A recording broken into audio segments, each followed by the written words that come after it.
La dyskinésie ciliaire primitive est une maladie relativement rare caractérisée par des cils anormaux, ce qui peut nuire au bon fonctionnement des poumons, des sinus, des oreilles et des organes reproducteurs. Les cils sont des structures capillaires microscopiques situées dans de nombreuses parties du corps. Ils couvrent par millions les voies respiratoires qui relient le nez aux oreilles et les voies aériennes indispensables à la respiration. Étant dotés de moteurs internes, les cils réalisent des battements rapides afin d'ôter toute sécrétion ou mucus et donc d'éviter l'infection.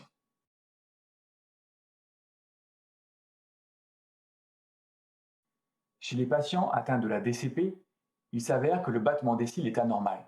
Typiquement, la structure interne des cils est mal développée et elle ne l'est occasionnellement pas du tout.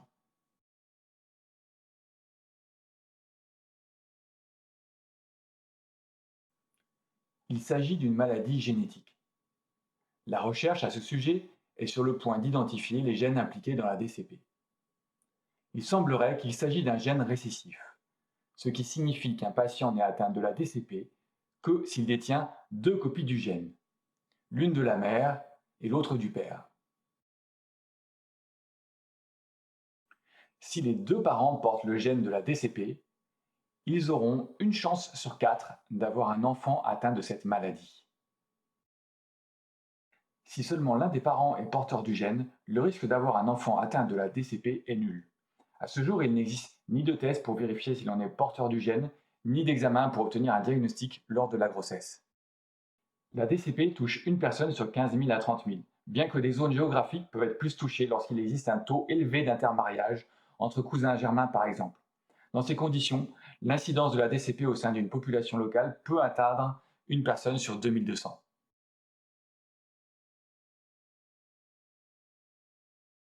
La principale conséquence d'une déficience de la fonction ciliaire est la réduction de l'évacuation des sécrétions des poumons et des infections respiratoires récurrentes chroniques.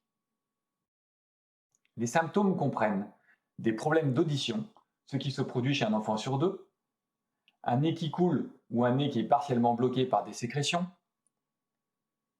une sinusite, infection des sinus, une bronchite causée par une infection des grandes voies aériennes des poumons, ou des infections bactériennes pulmonaires telles que la pneumonie. Si la personne atteinte de DCP ne suit pas de traitement, la DCP peut entraîner une bronchectasie. Il s'agit d'une forme irréversible et progressive de dilatation des bronches. La bronchectasie apparaît suite à des inflammations à répétition causées par l'infection. Les bactéries à l'origine de l'infection sont généralement bloquées par le mucus et expulsées à l'extérieur du poumon par les cils. Chez les patients atteints de DCP, les bactéries ont tendance à se bloquer dans les poumons où elles se développent, entraînant une infection. À chaque infection bactérienne des poumons, l'état du poumon se dégrade, ce qui crée des conditions plus favorables au développement d'infections bactériennes, créant un cycle perpétuel d'endommagement des poumons.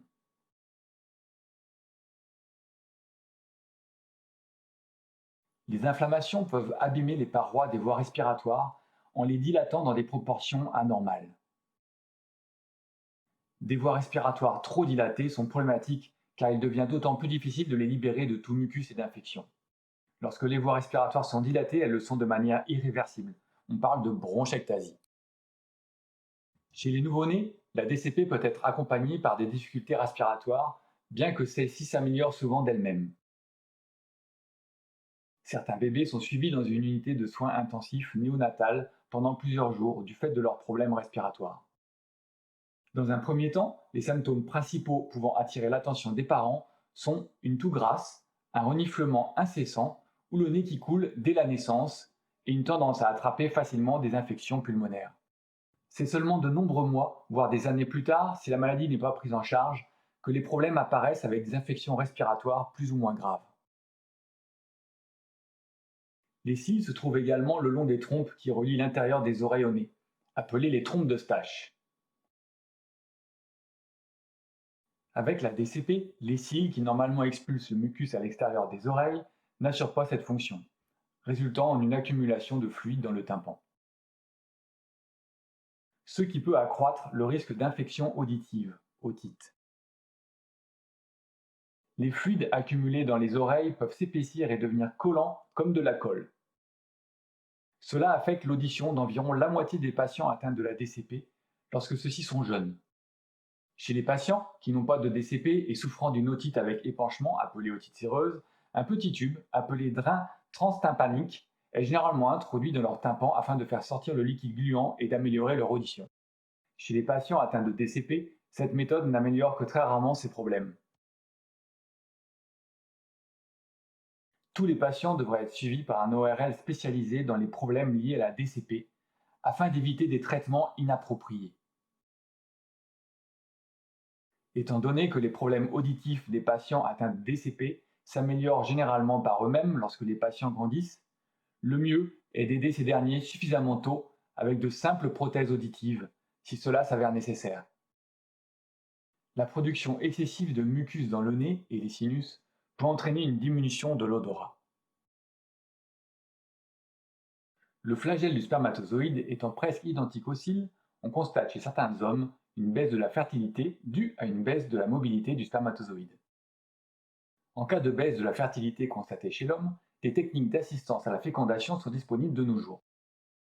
Chez la femme, les fonctions reproductives peuvent également être affectées, car les trompes de Fallope sont couvertes de cils qui jouent un rôle important pour déplacer les ovules des ovaires à l'utérus.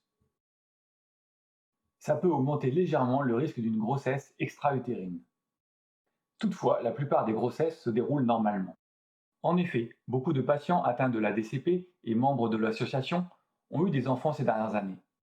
Comme pour la population non porteuse de la DCP, les techniques de fécondation in vitro peuvent être utilisées en cas de besoin pour aider à la conception. Les organes dans la poitrine et l'abdomen sont situés du côté opposé à la normale chez 50% de la population porteuse de DCP, un fait appelé situs inversus. Avoir les organes du côté opposé n'affecte pas la qualité de vie de la personne atteinte. Un médecin utilisera éventuellement le terme dextrocardia. Cela signifie tout simplement que le cœur se situe du côté opposé à la normale. Il est important de toujours indiquer au médecin que vous avez un situs inversus, car cela est aisément oublié lors d'un examen. Cette information peut parfois être importante pour le médecin. Si vous avez un situs inversus, votre appendice, par exemple, sera sur le côté gauche et non du côté droit. Naître avec cette maladie nécessite pour les patients d'accepter les symptômes de la DCP comme faisant partie de leur vie quotidienne. En effet, de nombreux symptômes peuvent se résorber et un traitement réussi de la DCP peut augmenter significativement la qualité de vie.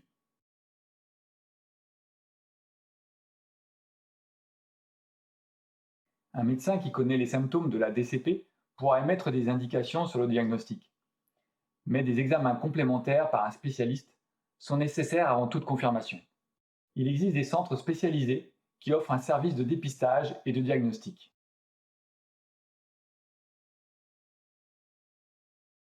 Le médecin examine les patients et leur pose des questions sur les problèmes rencontrés. Si le médecin suspecte une DCP, le premier examen est habituellement la mesure d'un gaz appelé monoxyde d'azote ou mesure du NO nasal. Ce gaz est habituellement produit en grande quantité par le nez. Cependant, chez les patients atteints de DCP, cette production est très faible.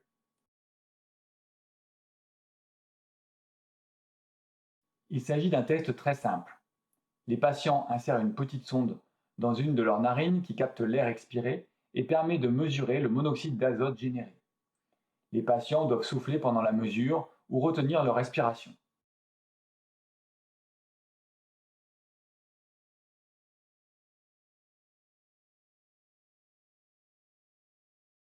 Il existe un test à la saccharine, plus simple pour les adultes et les enfants plus âgés, mais il n'est pas aussi fiable que le test NO-nasal.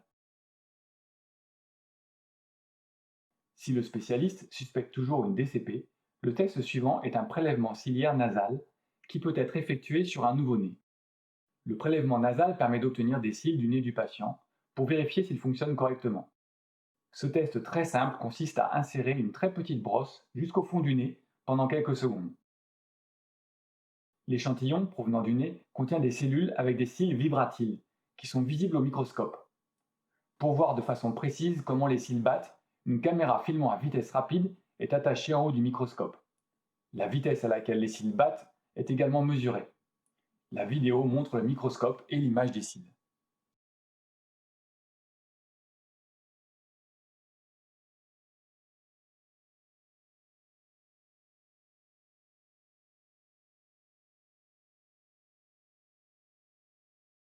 Cette vidéo montre en vitesse lente des cils battant normalement.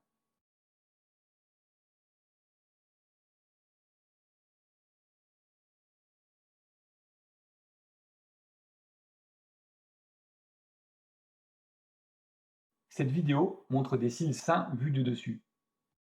Ils sont d'abord montrés en vitesse lente, puis en vitesse normale. On peut voir l'énorme quantité d'énergie qu'ils génèrent pour évacuer les sécrétions.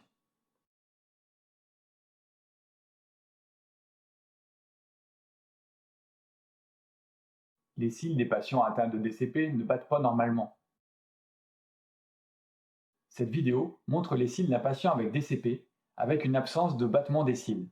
Comme on peut le voir, les cils sont statiques.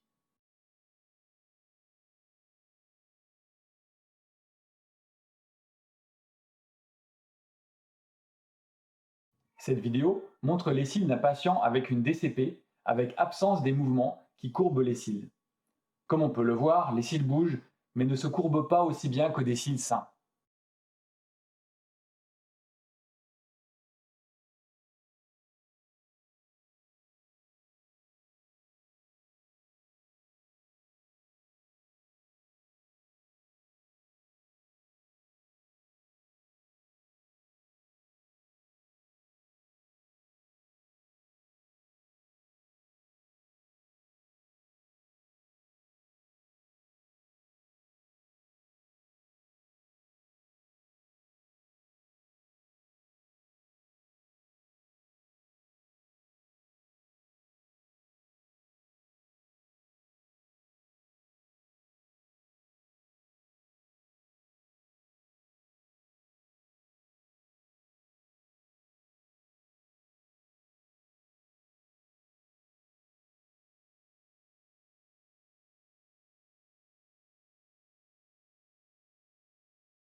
Un diagnostic suffisamment jeune permet de réduire drastiquement la vulnérabilité aux infections pulmonaires. Un traitement adapté permet d'empêcher que les poumons soient abîmés ou colonisés par des bactéries causant des infections pendant cette période vulnérable. Cependant, malgré les signes caractéristiques et les symptômes, le diagnostic est rarement posé tôt dans la vie, car beaucoup d'enfants en bas âge ont régulièrement des toux et des rhumes. Jusqu'à présent, il n'existe pas de diagnostic prénatal, bien que le situs inversus peut être détecté lors des échographies. La découverte de situs inversus pendant un scan anténatal devra entraîner une orientation vers un centre de diagnostic après la naissance. La DCP n'est pas la seule cause de situs inversus, mais en est une cause connue qui peut être facilement confirmée ou exclue assez tôt dans la vie.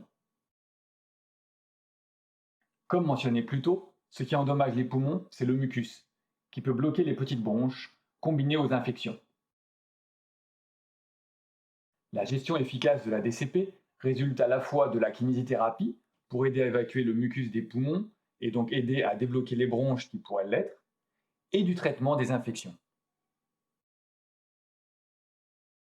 La clé du traitement est un engagement à la kinésithérapie quotidienne et approfondie pour évacuer les sécrétions des poumons.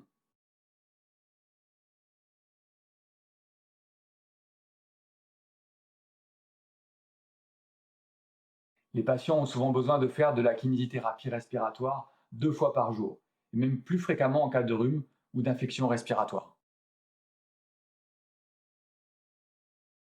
Pratiquer la kinésithérapie respiratoire tôt dans la vie aide à prévenir la dégradation des poumons.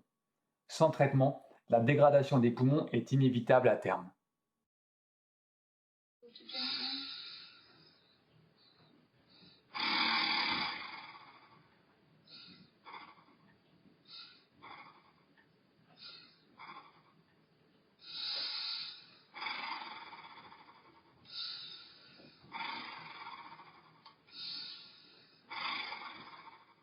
La kinésithérapie respiratoire quotidienne devrait être enseignée aux patients adultes et aux parents d'enfants atteints de la DCP par un kinésithérapeute, et les techniques réévaluées régulièrement.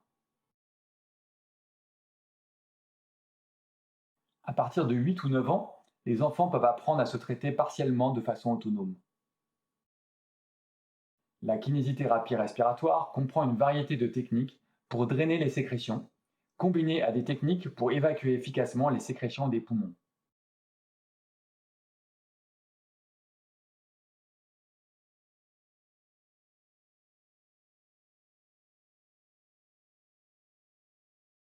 La prise d'antibiotiques ciblés, oraux ou parfois en nébulisation, pour combattre les infections quand elles surviennent, est également essentielle pour une gestion à long terme de la maladie. Chaque fois que le patient va en consultation, un échantillon de ses crachats est prélevé pour vérifier la présence de bactéries.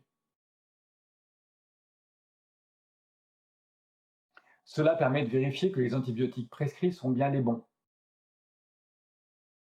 À cause des infections bactériennes pulmonaires, les patients seront parfois inévitablement hospitalisés pour des cures d'antibiotiques en intraveineuse.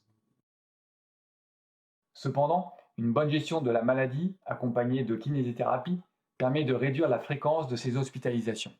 Les enfants et les adultes atteints de DCP devraient être encouragés à manger sainement et à faire beaucoup de sport, tant que leur condition médicale leur permet, comme la natation, la course, l'aérobic, le trampoline et le football.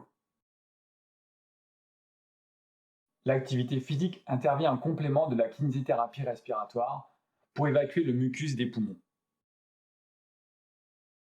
Si les soins sont menés de façon appropriée et soutenus dès le plus jeune âge, les enfants et les adultes atteints de DCP vivent habituellement des vies actives et normales. Cette vidéo est une brève introduction à la DCP. Le site web de la DCP contient un guide complet de la gestion de la dyskinésie primitive.